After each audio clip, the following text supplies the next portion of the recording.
저희는 한 걸음 더 들어가서 분석해드리겠습니다. 투데이 인사이트고요. 오늘은 유니스토리 자산운용 김장렬 투자전략본부장 함께하겠습니다. 안녕하세요. 안녕하세요. 안녕하세요. 네. 지금 최근에 이제 인구 아까 자막에 인구와 관련된 얘기 나오는데 참 우리나라가 제일 문제죠 지금. 그러니까 합산 출산율이 지금 맞아요. 1도 안 되기 때문에 실질적으로는 지금은 인구가 줄어들고 있는 상황이라고 볼 수 있는데 그렇지만 또 반대로 기회가 생기는 쪽도 있고 글로벌리 보면 네. 그리고 최근에 제가 뉴스를 하나 본 게 있는데 중국과 인도가 그 인구 구조, 그러니까 이그 뭐랄까요? 전체 이제 지금까지는 중국이 전 세계에서 인구가 제일 많다고 하지만 앞으로는 인도가 더 많아진다. 네네. 이런 얘기들이 나오거든요. 그거와 관련된 이제 시사점이 있을 것 같아요, 본부장님. 어떻게 바라봐야 될까요? 네. 이제 목이 좀 잠겨서 네. 천천히 얘기할게요. 네네. 중국이 이제 공식적으로는 인구가 줄어든 게 작년 통계가 줄었다 이렇게 나왔어요. 작년에. 예, 그래서 그 도표를 한번 보시면 알겠습니다. 네네네. 작년에 1,000만 명 이하만 태어났어요. 네. 956만 명. 뭐 굉장히 큰 숫자죠. 서울 인구 비슷한 게 매년 태어나는 건데 네. 956만 명이 태어났는데 뭐가 문제냐면은 돌아가시는 숫자는 적은데 돌아가시는 숫자가 있는데 이게 태어나는 숫자가 이게 엄청 줄은 거예요. 이 인구가 이게 2016년 7년 전보다 거의 반토막 난 거예요. 7년 전에 2016년에는 그 당시는 중국이 성장한다고 했잖아요. 예. 미국, 중국 그렇죠. 갈등기 전에 1,800만 명이 태어난대요. 서울, 경기 우리 인구가 매년 태어나는데 작년에는 주로 1,000만 명 이하로 태어나면서 인구가 준 거죠. 그러면서 이제 14억 1,000만 명 정도가 이제 인구라고 추정되는데 예. 아시다시피 이제 중국도 고령화되고 인도는 반면에 측정이 안 되거든요. 그래서 인도가 실질적으로 완전히 앞서갔다. 전체 인구에서 이렇게 예견이 아니라 예상이 되고 있어요. 그래서 중국이 전 세계에 인구가 많을 뿐만 아니고 노동 생산성도 좋았고 저임금에 그렇죠. 그런데 이제 임금도 올라가고 예. 그다음에 인구도 늙고 태어나는 수도 줄고 생산 노동도 줄고 이 뭐 만사가 아주 개떡낸 거죠. 웃긴 게 2016년에 1,700만 명에서 900만 명 되는데 2016년에 중국이 이걸 예상을 한 거죠. 2016년에 인구 1인당 한 명만 낳는 한 자녀 가구를 포기한 게 2016년이거든요.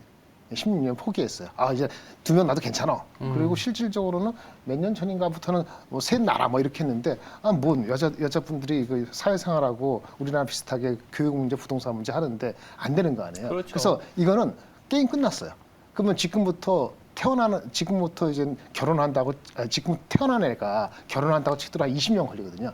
그러니까 2030년 중반까지는 이 트렌드는 그냥 고착화됐다. 속도를 늦추는 것밖에 없고 근본적으로 방법이 없다가 정답입니다. 이거는 우리가 직면한 거예요. 네, 그렇죠? 일본도 사실은 예전에 그런 식으로 됐거든요. 네. 일본은 오죽했으면 어저께인가 그 예일대학교 일본 무슨 좀 교수가 약간 좀 이상한 얘기 하더라고요. 예, 집단 자살을 해야 할복을 하라고. 예. 근데 그런 비슷한 영화가 스웨덴에서 나오긴 했는데 그래요? 3년 전에 나중에 보시면 이상합니다. 이상해요. 근데 하여튼 그런 정도로 전 세계가 인구 문제 때문에 골치 아파지는 상황이 된 거는 비단 중국만이 아니지만 서유럽이나 다 됐지만 여태까지는 중국이 그래도 저임금의 저노동으로 전 세계에 인플레를 억제시키는 그런 역할을 분명히 했는데 이제 그 시대가 지나갔다는 게 가장 큰 함의가 되는 거죠. 그래서 나중에 말씀드리겠습니다. 인플레이션과 이제 저임금 노동자의 사라짐 이거하고 연관이 되기 때문에 결국은 우리가 가야 되는 방향은 뭐냐 AI다 로봇이다 챗GPT다 이렇게 연결이 되는 겁니다. 어쨌든 중국의 저임금이 없어졌고 저다 중국의 인구 축소를 막을 수가 없고 예. 단순히 내수 부양의 한계는 분명히 있을 것이고 어떤 정책적으로 뭐 정책도 쉽지 않죠. 지방 정부도 쉽지 않은데 그 뭐 부동산을 활성화할 수도 없고 어떻게 하겠습니까? 그럼 뭐 사회보장제도도 만만치 않죠. 우리도 쉽지 않은데 중국이 쉽겠어요? 부동산 주가가 이래저래 해가지고 어려운 상황이 커지고 있다라는 걸 보여주는 거죠. 예. 예. 그렇다면 뭐 유럽이든 인도든 모두 인구 감소 문제를 떠안고 있긴 하지만 예. 중국 고령화 같은 경우에는 선진국 문턱에 들어가지 못한 채로 이제 시작이 되었다는 것에 타격감이 더 큰 거죠. 그렇죠. 맞습니다. 그런데 그럼에도 불구하고 중국도 임금이 많이 올랐어. 임금이 이제 예전에는 미국 대비했을 때 잘 기억이 나면 10년, 20년, 30년 전에는 뭐 5분의 1, 6분의 1에다가 지금은 2분의 1 정도로 한 50% 쫓아왔거든요. 그런데 아까 말한 것처럼 아직도 2만 불 안 되잖아요. 네. 15,000몇 천 불이고. 사실은 한국은 갔죠. 3만 불 가서 이제 했는데 어쨌든 인구가 고령화돼 갖고 근데 중요한 건 그 노동 생산성 하는 인구가 줄어든 것 중에 전체 인구가 줄기 시작하면 대책이 없어요. 네, 그래서 20년 동안 대책이 없다 이렇게 받아들여야 되고요.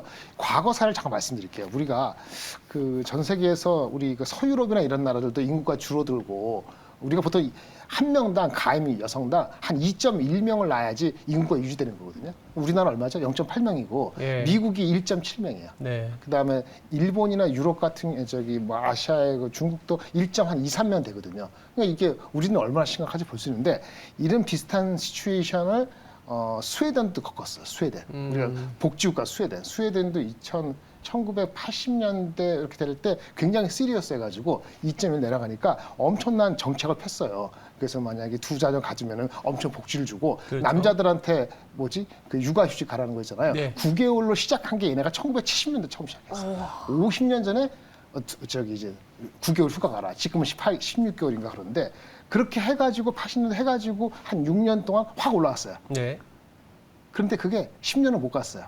결국은 경제 성장률로 같이 또 내려갔어요. 여자들이 직장생활 하다 보니까. 그래서 이거는 대책이 없는 거예요. 애를 근본적으로 낳을 수 있는 사회적 분위기하고 여성 평등과 이런 것이 결합이 안 되면은 선진국도 대책이 없다. 그래서 네. 대책은 결론은 뭐냐? 남는 인구가 일로 가야 되는 거예요. 이미그레이션. 근데 이민해가지고 이민이 보충해주고 그나마 선진국에서 그나마 버티는 게 어딘지 아세요? 미국이에요. 예, 예. 이민 정책이 잘 돼 그렇죠. 있습니다. 근데 미국은 제가 지난번에 와서 말씀을 드렸나요? 말씀 안 드렸나?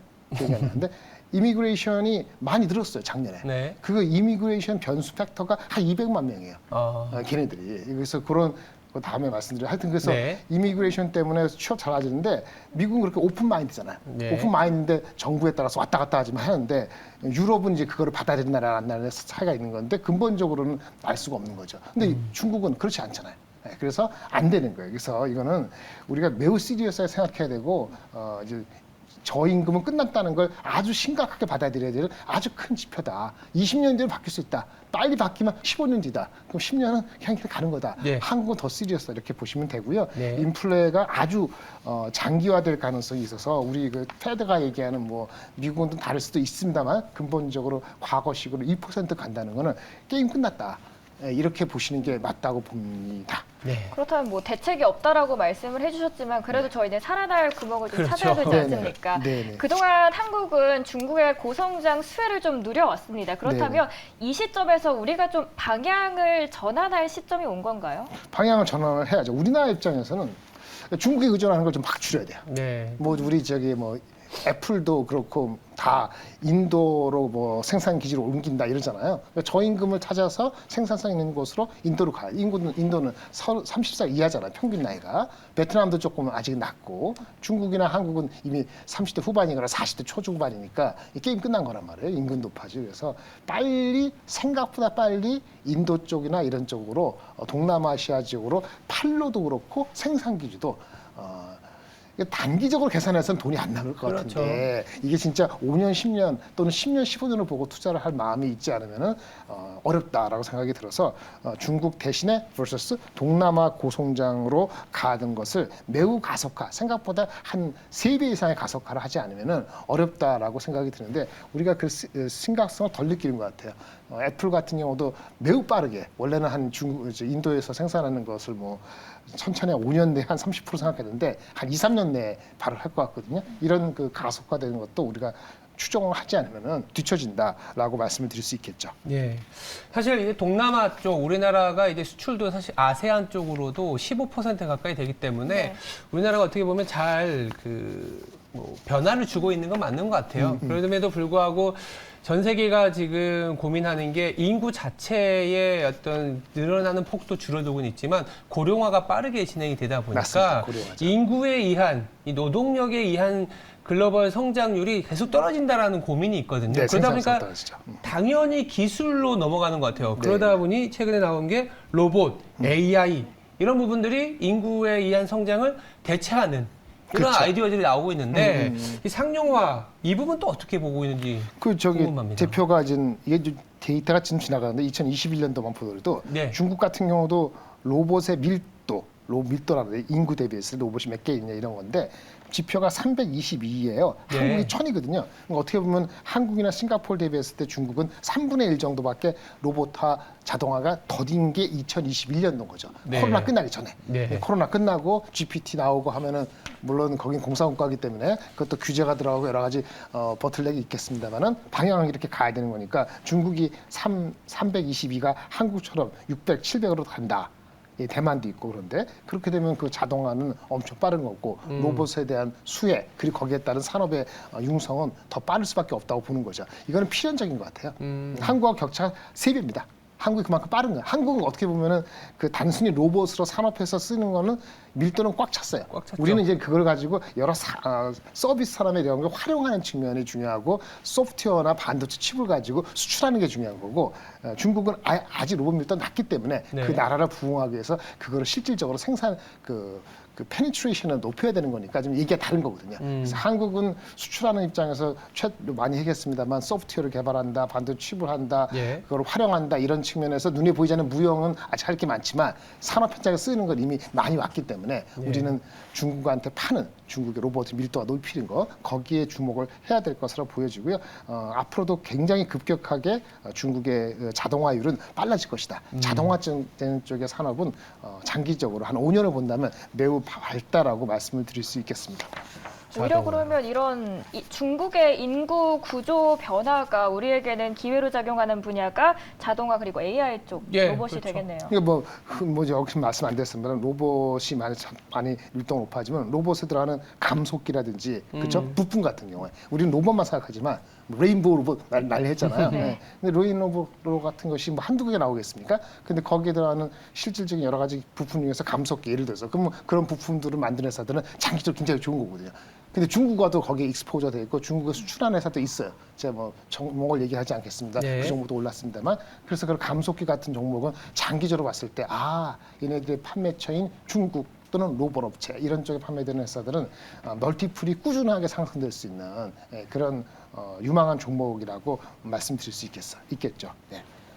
감속기 쪽 그리고 아무래도 뭐 전 세계적으로 인구 감소가 나타나고 있으니까 네. 확장할 수 있는 시장일 것 같습니다. 그렇죠. 네. 그리고 인구 고령화가 계속해서 나타나면서 사실 제약 바이오 쪽에는 오히려 기회가 될 수 있다라는 이야기가 나오고 있는데요. 네네. 그런데 다만 또 경우에 따라서 일부는 사례를 보니까 오히려 정부에서 약에 대한 부담을 줄이기 위해서 약값에 대한 인하 압박이 들어가면서 그렇죠. 빈익빈 부익부 현상이 더 심화되기도 했더라고요. 네. 기회가 커지는 만큼 사실 리스크도 같이 동반될 것 같은데 어떤 점들이 보이시나요? 일본의 사례가 좀 재미있는 게 이게 신용증권에서 리포트를 하면서 한 것 같은데 네. 일본의 그 제약 지수를 이렇게 쭉 봤더라고요. 네. 근데 이제 처음에 이제 노령화가 본격화되는 것이 이제 30년 전 이거잖아요. 1990년 초반인 것 같은데 그 당시에 오히려 약가 인하로 해서 그 시가총액이 내려가는 거죠. 그렇죠. 네. 쭉 내려가는 거예요. 네. 약가 인하하면서 토픽스 제약 지수가 내려가는 거예요. 생산 인구를 내려갔다가 언제부터 회복되느냐 한 10년을 겪은 다음에 네. 2000에 들어와서 얘네들이 대형화하고 M&A라는 액티비티를 보면서 주가가 상승을 일어난 거거든요. 그래서 결론은 뭐냐? 표면적으로 괜찮지만은 정부 입장에서는 네. 그 국민들이 고령화되고 늘어난다니까 소비의 기본적인 포텐셜이 있거든요. 근데 부담이 되잖아요. 할 수 있는 소비층은 넓혀졌지만은 부담이 되니까 그 제약업체한테 동참을 하라는 거죠. 가격을 낮추고 원가를 낮추라 이렇게 하는데 보세요. 이 규모가 작고 그동안 투자를 많이 안 하거나 그런 제약업체라면은 단기적인 이익을 하는 업체가 수익 볼 것 같습니다만 결국은 투자를 하고 규모를 크지 않으면 그걸 감당을 못 하는 거거든요. 그것을 예상해가지고 주가가 안 가거나 내려간 거죠. 네. 근데 나중에 이제 M&A를 하고 그걸 갖춘 업체들 중심으로 시가총액이 정상화된 거거든요. 그러니까 두 가지예요. 준비를 미리 대부분 안 하기 때문에 네. 실제 그 기대와 달리는 약간 인하 압력이 더 발생할 가능성이 높고 거기에 대응을 빨리 하는 업체는 빠르면 한 3, 4년, 5년, 늦으면 한 10년 정도 지난 다음에 그걸 겪고 나서 그 M&A가 되고 합병이 되고 기술적 전략되면 그렇게 살아남는 업체만이 이 시대를 좀 향유할 수 있다라는 거기 때문에 우리 제약업체나 그런 업체들도 그런 비슷하게 미리 준비를 하신다면은 아마 10년 뒤에 좋아질 것이고 그렇지 않은다면은 우리 약간 인하 압력이라는 압력에 굴복할 수밖에 없다 이렇게 생각이 들어서 기회와 그 위기가 공존하고 있다라고 말씀을 드릴 수 있는 거죠. 아까 잠깐 빠졌는데 중국이 아까 시리어스한 얘기를 말씀드리는 거는 네. 이렇게 그 사람들이 인구가 줄고 있잖아요. 네. 노동인데 그 공식적으로 블루 칼라 이제 이 건설 현장에서 일하는 여성들 있잖아요. 여성들의 그 오피셜 그 퇴직 연령이 50살이래요. 그러니까 되게 젊은 거 아니에요? 그럼요. 51살 되면은 앵커님 41살인가? 나이 공개를. 저는 9이에요. 그러니까 뭐냐면 그 말이 안 되잖아요. 인구가 지금 줄고 있고 노동 생산 인구가 줄어드는데 대책이 아니고 지금 50살이면 여자들 나가라. 이 말이 안 되잖아요. 그러니까 그렇죠. 중국이 아직 정신을 못 차리는 거죠. 이런 한 예를 봤을 때도 예전에 뭐 심지어 50년 전에 그 스웨덴의 그런 그 심각성보다 덜 느끼고 있는 거예요. 중국이. 예. 그 중국 그래서 50년 전에 스웨덴이 왜 갑자기 보호가 되느냐? 아까 말한 것처럼 남자들한테 9개월 가라. 이런 거를 어떻게 생각했겠어요? 시리어스를 받아들이니까 네. 70년대 해서 80년대 그걸 딱 치면서 한 5년 10년 동안 인구가 1.6까지 그러니까 출산 1.6까지 빠지다가 이게 바로 올라갔다. 올라와서 나중에 내려왔지만은 그게 한 10년 갔거든요. 근데 지금 이런 상황이니까 한 10년, 15년 동안 게임 끝난 거야. 이런 상태에서는 있을 수가 없는 거예요. 한국도 비슷하다. 이렇게 보셔야 되는 거예요. 중국이 아직은 그러면 인구만 많지 앞으로의 계획은 엉망이다. 엉망이다. 그러면 네.